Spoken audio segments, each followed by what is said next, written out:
According to John chapter 11.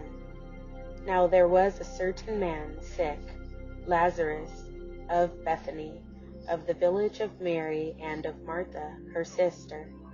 It was, in fact, the Mary that greased the Lord with perfume oil and wiped his feet dry with her hair, whose brother Lazarus was sick.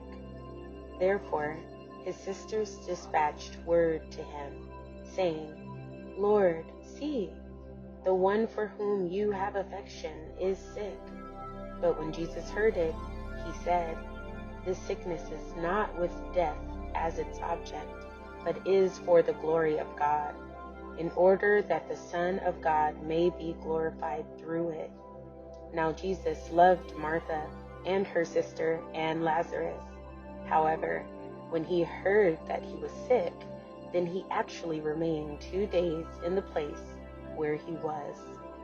Then, after this, he said to the disciples, Let us go into Judea again.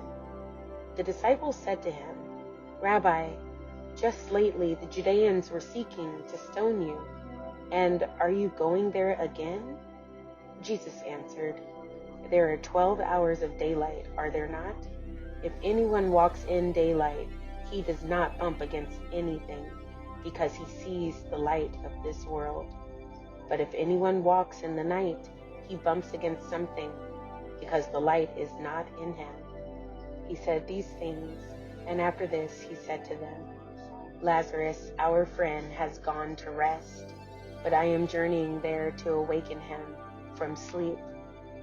Therefore the disciples said to him, Lord, if he has gone to rest, he will get well. Jesus had spoken, however, about his death, but they imagined he was speaking about taking rest in sleep.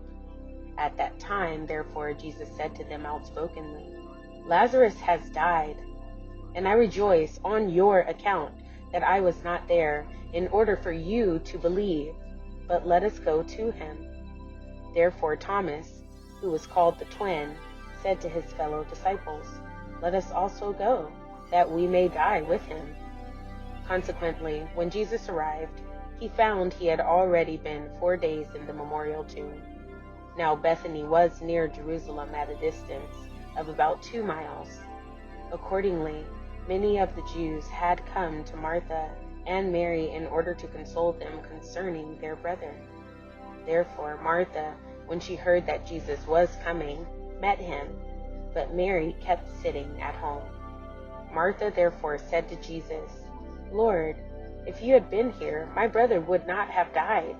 And yet at present I know that as many things as you ask God for, God will give you. Jesus said to her, Your brother will rise. Martha said to him, I know he will rise in the resurrection on the last day. Jesus said to her, I am the resurrection and the life. He that exercises faith in me, even though he dies, will come to life. And everyone that is living and exercises faith in me will never die at all. Do you believe this? She said to him, Yes, Lord, I believe that you are the Christ, the Son of God, the one coming into the world. And when she had said this, she went off and called Mary, her sister, saying secretly, The teacher is present and is calling you. The latter, when she heard this, got up quickly and was on her way to him.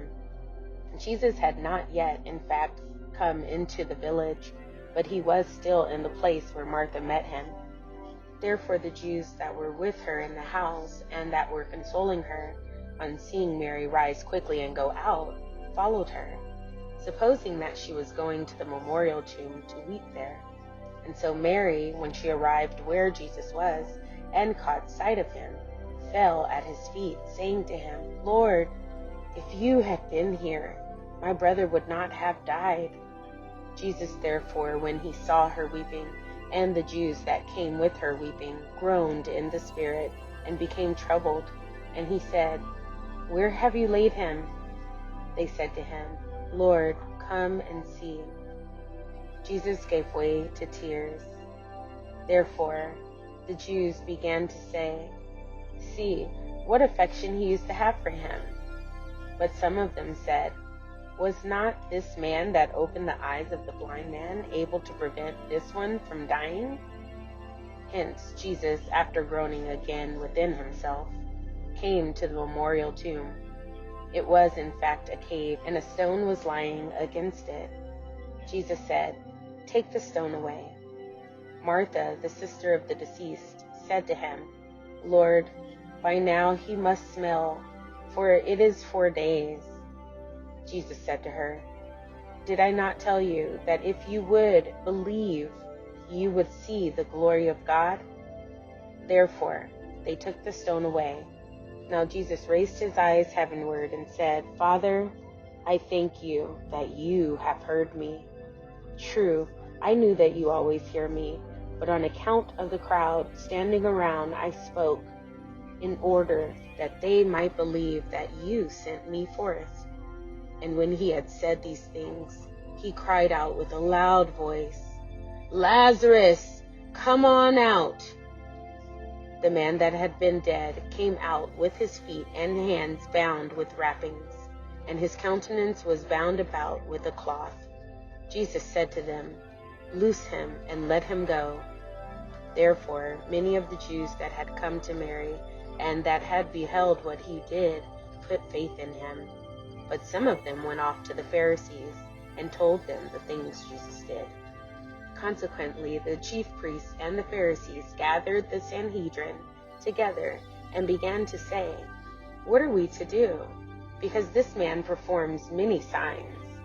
If we let him alone this way, they will all put faith in him, and the Romans will come and take away both our place and our nation." But a certain one of them, Caiaphas, who was high priest that year, said to them, "You do not know anything at all, and you do not reason out that it is to your benefit for one man to die in behalf of the people, and not for the whole nation to be destroyed."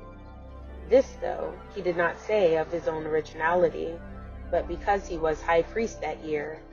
He prophesied that Jesus was destined to die for the nation, and not for the nation only, but in order that the children of God who are scattered about, he might also gather together in one. Therefore, from that day on they took counsel to kill him. Hence, Jesus no longer walked about publicly among the Jews, but he departed from there to the country near the wilderness, into a city called Ephraim, and there he remained with the disciples. Now the Passover of the Jews was near, and many people went up out of the country to Jerusalem before the Passover in order to cleanse themselves ceremonially. Therefore they went looking for Jesus, and they would say to one another as they stood around in the temple, "What is your opinion? That he will not come to the festival at all?" As it was, the chief priests and the Pharisees had given orders that if anyone got to know where he was, he should disclose it, in order that they might seize him.